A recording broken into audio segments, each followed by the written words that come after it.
Hi everyone and welcome to the channel. My name is Bork. In today's video, we'll be covering the dailies guide for Konosuba Fantastic Days. So let's go ahead and jump right into this. And if this video helps you out, make sure to like, comment, subscribe. Really helps out the channel and I appreciate you being here. Let's go ahead and jump right into this. First things that I like to do is jump into normal quests and essentially farm out 720. Honestly, you can farm out whichever normal stage that you want. I like to just farm and do like 10 tickets. You usually have enough tickets to do 10 runs per day, and this will complete all of your dailies, at least for normal. And then I just go ahead and jump back, and then I jump back again. And I like to test myself out in the morning, so I'll go into like the hardest chapter that I can tackle. And as you can see here, I was pushing towards chapter 6, and essentially I couldn't get past chapter 6-4, so I need to work on it a little bit. Yes, I do like to run a couple of skip tickets on here in case like I'm feeling a little frisky and I want to be a little bit faster on my like hard quest and stuff, but I haven't had any issues so far with that. So usually I like to manual these because it's only 3 runs, but these runs usually do take a little bit longer, so it's up to you. You do get enough like skip tickets at least to do like your main and normal quests rather quickly. And then I like to do my free quests, and of course make sure to do these every single day. Like for example, I haven't unlocked like the relic quest yet, so let's go ahead and just run it. And as you can see, I'm not going to be expending any stamina. And are we actually going to be, no, we're not going to run that team because I don't like it as much, and we're going to go ahead and run this team. I did manage to pull,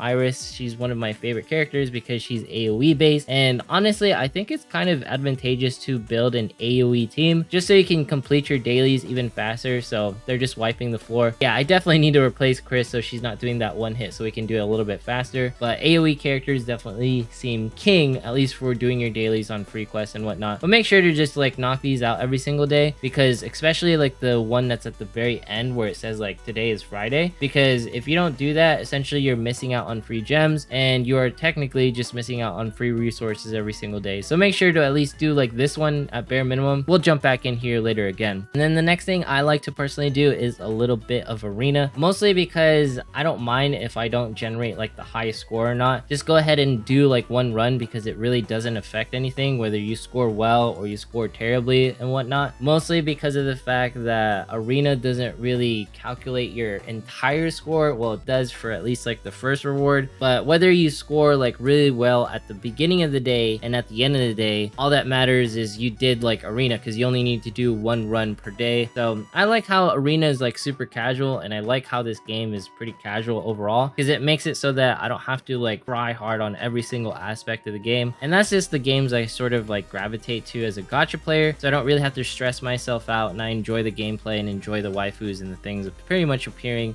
I love gacha games and all, but when it gets like really competitive and sweaty and I have to like time everything and min-max the builds to a crazy degree, and I feel like I have to spend like copious amounts of money just to keep up with the meta and all that stuff, it really stresses me out at the back of my head. So when I get to just play like the game like this where I'm all casual and I don't really have to worry about stuff, this is like definitely my speed, and I just get to enjoy my waifus and husbandos in action and have some decent animations overall. But I think like one of my favorite 2D games still has to be Epic 7, but I can't play Epic 7 because I know I would just spend like an exorbitant amount of money. But I think we get absolutely crushed here, 76,000. I know some people are scoring like a 1 mil or something like that, so we managed to hit 612, not our best score. I think this isn't my team for arena, but managed to get an award right there, so I like that, just because like every single time you complete a award and you're getting a little bit of a better score, getting a little bit extra based off of like the arena dailies or something. There's like a rewards tier list right here, and I haven't reached it because you have to reach like a really huge total score, so I like that. Hopefully it's like sort of infinite and monthly. But after I do battle arena, then I just go into my home right here, and then I like to jump into my jobs and just go ahead and claim these, mostly because of the fact that you can claim these every 12 hours. So log in twice a day, claim this, really nice. And then not to mention you get like the free stamina from your missions right here, so I like to just go into my daily missions, accept all. Not to mention you get skip tickets and all the quartz and stuff, and not to mention you can also get more quartz from like regular missions, so it's always a nice bonus just to progress through the game, right? And then as you're jumping through the events, don't forget there's a special login bonus currently occurring. You have to manually claim these, so it's kind of interesting if you don't. And as you can see here, you can claim these as well. This is until August 31st. I hope they continue this campaign because it gives us those extra skip tickets and more meat in order to progress through the game, and these like little stones that's really difficult to get. Don't forget the daily mission bonus benefits, because this is just going to be an extra 50 quartz every single day, and there doesn't seem to be an expiration date on it, so I like that. And I'm pretty sure everyone's claimed this already. This is part of the reroll process, quest, and then you can view the details on the battle arena. After you have done all of that, usually I jump back into my teams again, and then I look at my party and I'm like, all right, who needs some work? Who do I need to upgrade? So for example, right now my Iris, I want to get that gold sword for her. I want to replace this thing because it's just not the best for her. So again, I jump into main quest and I do my thing, and my rotation usually goes where, you know, just for the sake of it, I'll jump into chapters and then I'll do like, you know, the normal quest, and I'll just be like, all right, I'm gonna tackle one of these just for the sake of it because I need to get the gold gears. And sometimes I like to be a little bit efficient where I'm like, all right, what does it take to farm these? So I'll be using Luna's spreadsheet right here, and then I'll go into normal quest drops and I'll look for a specific piece of gear that I want. So for example, I wanted that bright sword in particular, so I'll be like, all right, bright sword, what does it take to like craft the bright sword? And I'll just like scroll to the right, and usually it tells me like, oh, this is what I need in order to get certain things. So for example, all swords require iron ore and dragon fang, and I can get that at 6-9, best node to farm. So there you go. It's just like one of those things where it just makes things a little bit more efficient in case you're like farming certain pieces of gear. And then I like to also jump back into quests and I'll do my free quests, because free quests is essentially the promotion materials. And like I said, I like to farm like the ones for Melissa. These elixirs, I feel like you never get enough of them. And then I like to farm the wind crystals also, because the wind crystals in particular are good for Iris, so not to mention Chris as well. And they essentially use like the same like sort of items whenever they're upgrading their variant versions. So whether it's like, you know, Melissa 1-star or Melissa 5-star or whatever, or Melissa 4-star, since 5 stars don't exist and whatnot, they will all use like the same sort of upgrade material. So I think that's pretty cool. And then after that, I'll start working on sub slots if I need to, because, you know, you can't really get enough levels for your sub slots. The higher they are, the better. As you can see here, I am good for upgrading, but I'm not going to upgrade her yet, Aru, because I don't really need her. And then let's go ahead and jump back. After I've done like my rotations between main quests and free quests, if I get a little bit bored, then I'll jump into the events. I'm pretty sure there's going to be another event after this. There's no reason as to why. And also don't forget to watch the event story, because it's going to be free quartz right here. And I like to just end things off with some boss battle as we always do. All right, let's go ahead and try a bit. Oh, I don't have enough. Wait, no, I can challenge ultimate too. But yeah, hopefully this video like sort of helps you out with how you do your dailies. I'm kind of curious if I can beat ultimate too, because I've never put Iris in the front right here, and I actually don't have Cecily, and we all know how important Cecily is for this run. But yeah,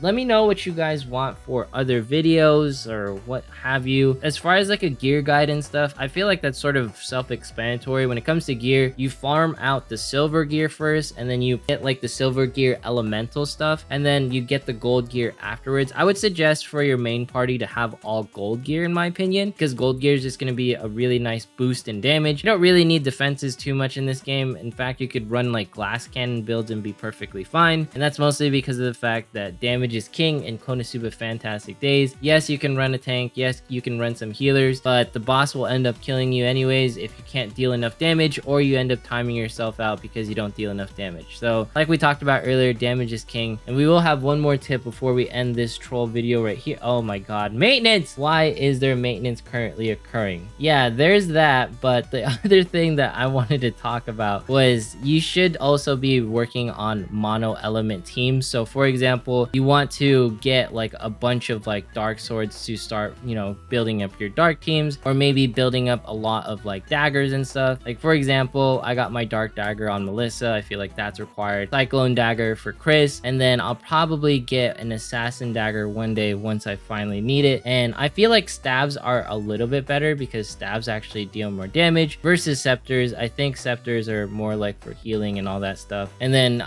I really don't suggest bothering with spear units. They're kind of like the worst in the game just because of like the way their stats are broken down. That is going to be like how I do my dailies and what I particularly farm. Anyways, if you made it this far in today's video, consider subscribing, dropping a like, leaving a comment. Follow me on Twitch, follow me on Twitter. Once we hit 27,500 subs, we're doing a giveaway. Thanks so much to Luna for providing this information right here. Anyways, have yourself a fantastic day and see you in the next one.